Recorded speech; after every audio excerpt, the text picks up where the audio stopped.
Welcome to today's Deep Dive. I'm your host, and today we've got a really fascinating mission. Glad to be here. And yeah, we're unpacking a really profound framework on human fulfillment today. Right.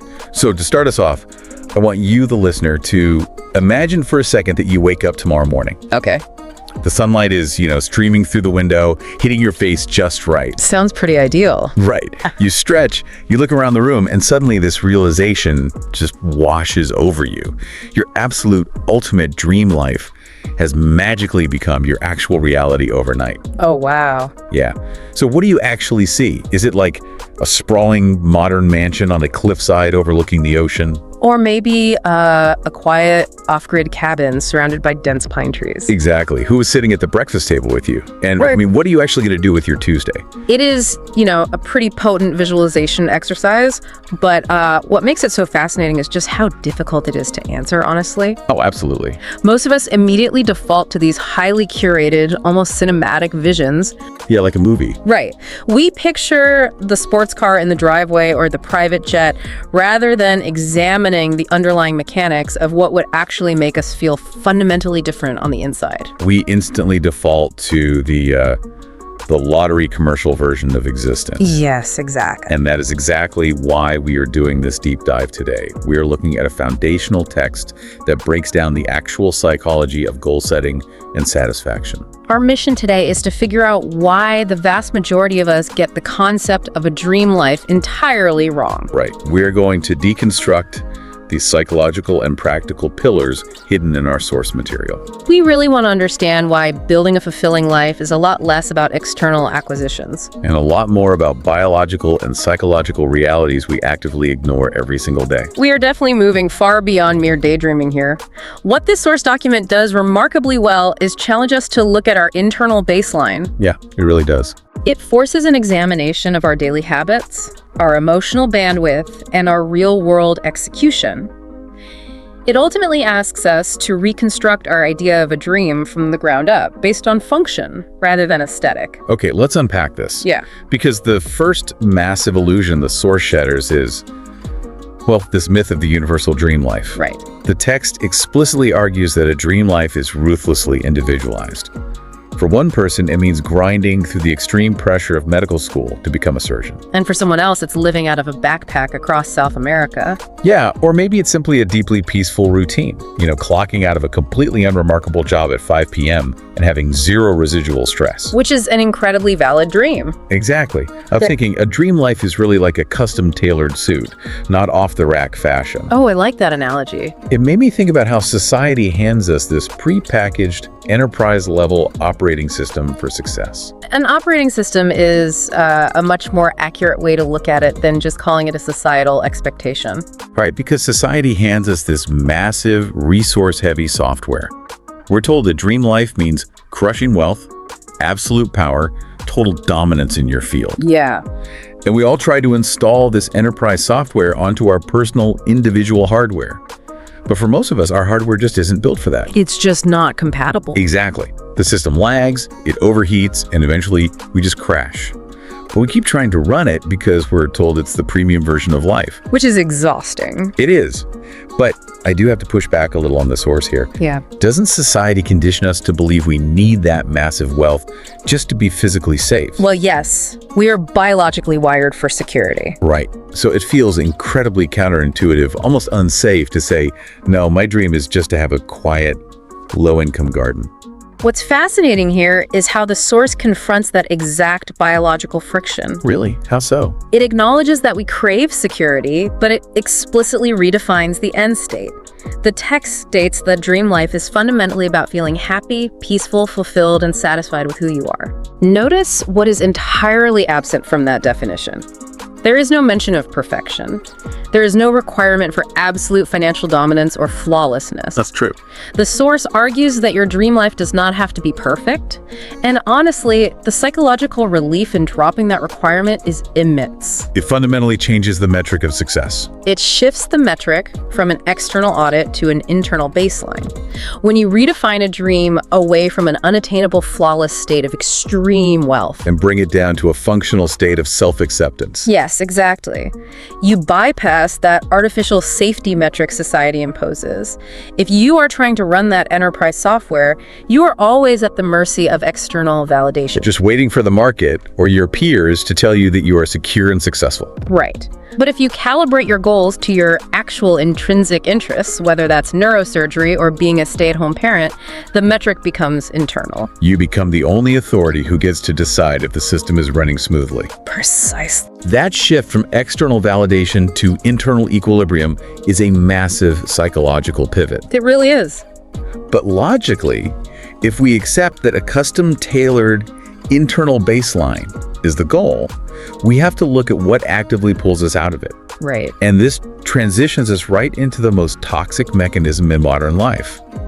The source identifies the primary threat to this internal peace as the external noise we subject ourselves to daily. The comparison trap, specifically, amplified by the modern digital landscape. Here's where it gets really interesting. The source specifically warns against the danger of benchmarking our lives against others, especially on social media. Oh, yeah. It points out the obvious fact that these platforms only broadcast the best moments. But I want to dive into the actual friction here. Okay, let's do it. We all intellectually know that social media is heavily curated. You know it, I know it, the listener knows it. Sure. Yet, when we see someone else's vacation photos or promotion announcements, we still have a visceral, physiological stress response. Why does this text suggest our brains simply cannot handle that input, even when we know it's fake? This raises an important question about our evolutionary wiring. Seeking inspiration is a natural human drive. Right. Historically, looking at someone else's achievement in a tribe of maybe 150 people was useful data. It helped you learn and adapt. Makes sense. But the toxic comparison the source warns against is a modern evolutionary mismatch. We are simply not wired to process 10,000 artificial success metrics every single day. It's a massive data overload. And it triggers a constant state of perceived hierarchical threat. Wow. When you look at an influencer's curated success, your brain doesn't just see a nice photo. Your amygdala processes it as you falling behind in the survival hierarchy of the tribe. That is wild. The text points out the fundamental asymmetry of this dynamic. You are comparing your unedited, raw, behind-the-scenes reality. The doubts, the messy kitchen, the fatigue. Exactly, to someone else's meticulously engineered highlight reel. It's like comparing your shaky, raw documentary footage to a billion-dollar Marvel movie with an army of CGI artists. Yes. Of course your raw footage looks worse. It's an entirely different medium. And that asymmetry actively pulls you away from the self-satisfaction we established earlier as the core definition of a dream life. Right. If you are constantly looking sideways at what the person in the next lane is doing, you are essentially hijacking your own dopamine system. You condition your brain to only feel reward when you outpace someone else. Rather than when you make progress on your own intrinsic goals. The source's imperative is unapologetic here. Which is what? To build a fulfilling life, you have to aggressively focus purely on your own journey and put blinders on to the engineered realities of others. So to counter this, to effectively put those blinders on, the source offers a very precise inward visualization exercise. It prompts us to actually map out the true pillars of our own fulfillment by asking 3 specific questions. If you wake up tomorrow and your dream life is real, where do you live? What work do you do? And who is around you? Location, purpose, and community. It forces a concrete definition rather than a vague aesthetic. But the part of the text that absolutely stopped me in my tracks is how it elevates certain elements to the level of ultimate non-negotiable importance. You're talking about health and relationships. Exactly. We're talking about health, both physical and mental, and our relationships. The text states flat out that health is what actually allows us to enjoy life. Yes. And it places it on the exact same tier of importance as financial wealth. I've been trying to wrap my head around this mechanically. How so? Because we always hear health is wealth as a cheap platitude. It's like a bumper sticker.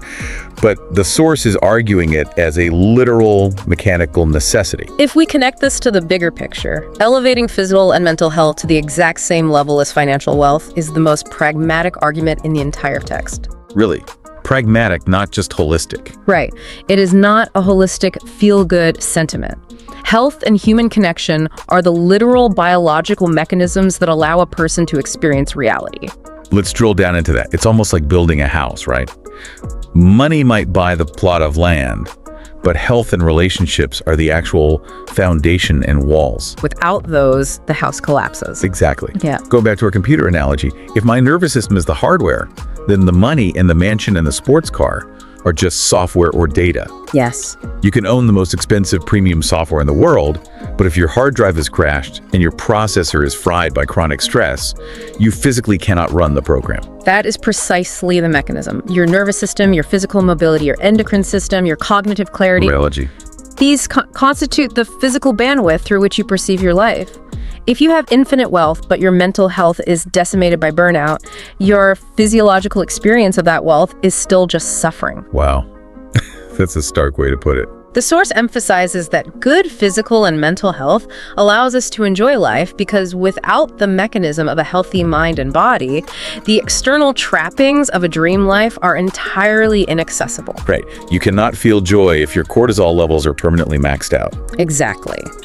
And the text applies a very similar logic to relationships, noting that success feels fundamentally better when shared.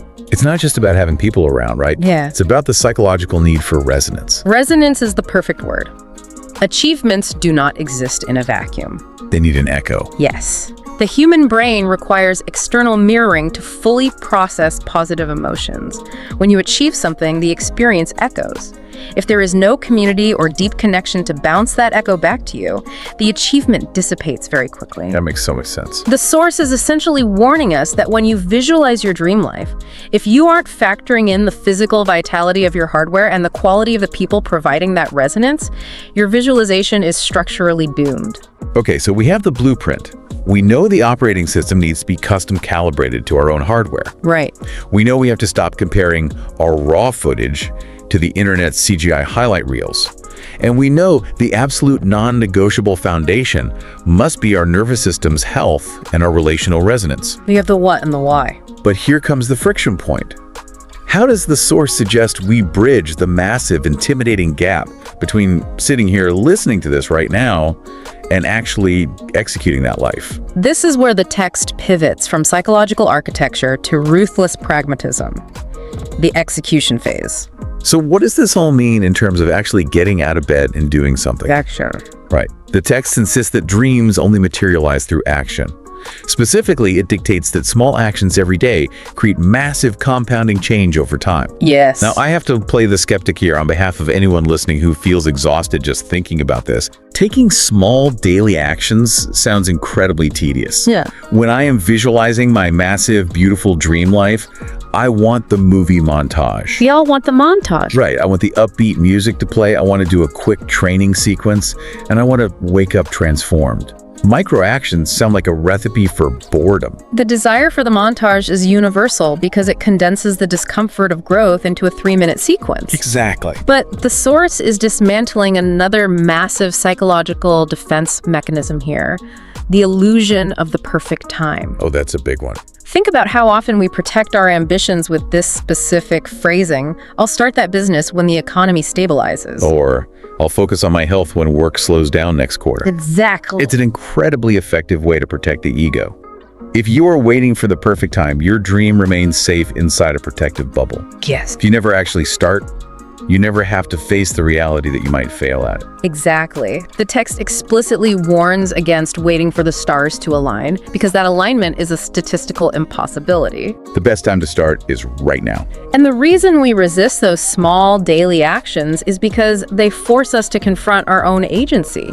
But neurologically, these microactions are the only way to bypass the brain's fear response. How does that work mechanically, bypassing the fear response? Well, if you set a massive, life-altering goal, like overhauling your entire career overnight, your brain's amygdala interprets that massive change as a threat to your survival. And it triggers procrastination and anxiety. Right, but if your goal is just a small, daily microaction, Like sending one email or walking for 10 minutes, it flies under the radar of the amygdala. It doesn't register as a threat. you essentially sneak the progress past your own biological alarm system, Yes, and as the source points out, you then harness the mathematical reality of compounding effort. which is huge. You shift the concept of a dream life from a passive, magical event that the universe might bestow upon you into an active, manageable equation. It strips away the romanticism of waiting to be discovered. But it replaces it with genuine, unshakable control over your own trajectory.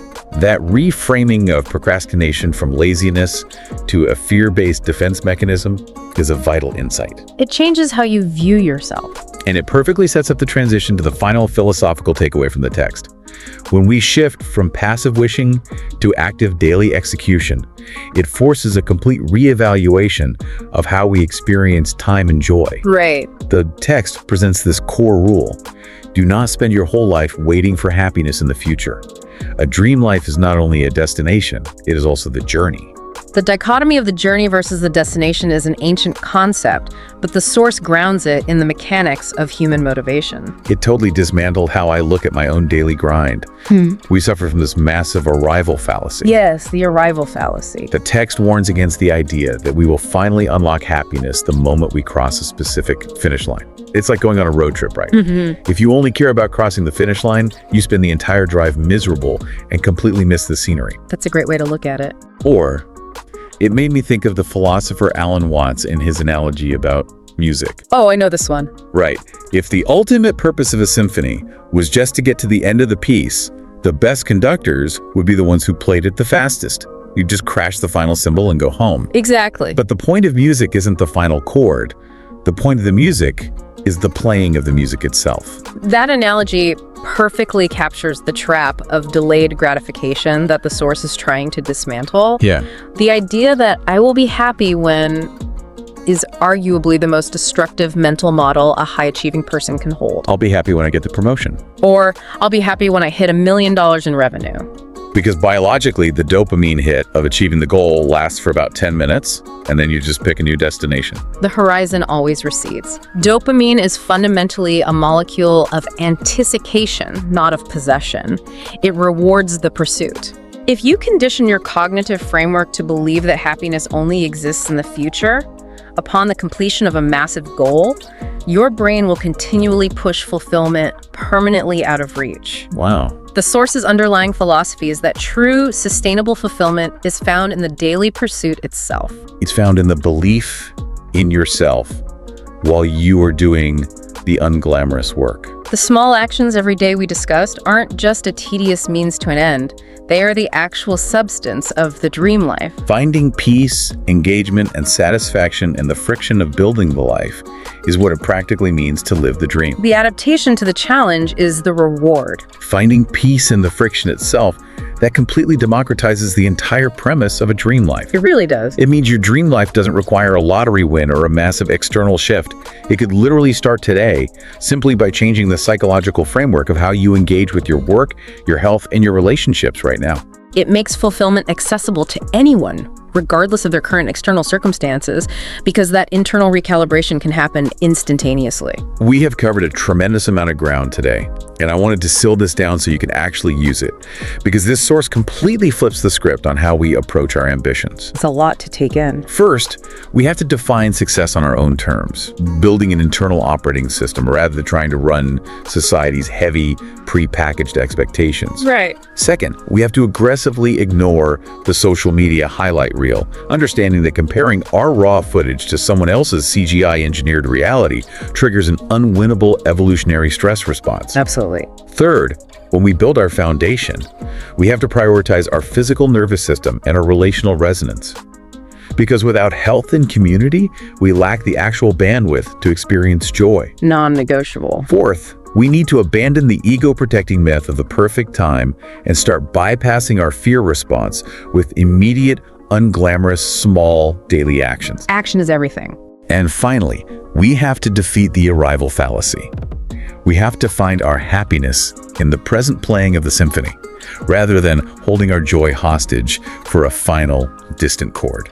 It is an incredibly robust framework, distilling lofty philosophical concepts down to their mechanical, neurological roots. Truly. But as we wrap up, I want to leave you, the listener, with a final, slightly provocative thought that builds on everything we've just analyzed. Okay, let's hear it. We've established that a dream life must be customized to who you are right now. And we've established that taking compounding daily actions will fundamentally change your life and your brain over time. Right. But here's the paradox. As you take action, you inevitably grow, your perspectives expand, and your values might shift. You become a different person through the process of the work. Precisely. So if we define our dream life based on the person we are today, but the journey itself rewires our brain and changes who we are. Wait, I see where you're going. Is the ultimate secret to a dream life not about achieving a static, fixed goal at all? Is it possible that true fulfillment requires us to remain permanently adaptable, constantly and consciously redesigning, updating, and patching our dream as we evolve? That is a phenomenal question to chew on. You aren't just building a static system. Yeah. You're continuously iterating the software as you learn more about how you actually want to operate. Exactly. I absolutely love that. And it brings us right back to where we started. Tomorrow morning, when that sunlight hits your face and you wake up, you don't need a magical overnight transformation to start living your dream life. You really don't. You just need to decide what your internal baseline looks like, put the blinders onto the rest of the noise, and take one small, fearless step forward. Thank you so much for joining us on this deep dive. It was a pleasure. Keep questioning the defaults, keep exploring the mechanisms behind what actually matters to you, and we'll catch you on the next one.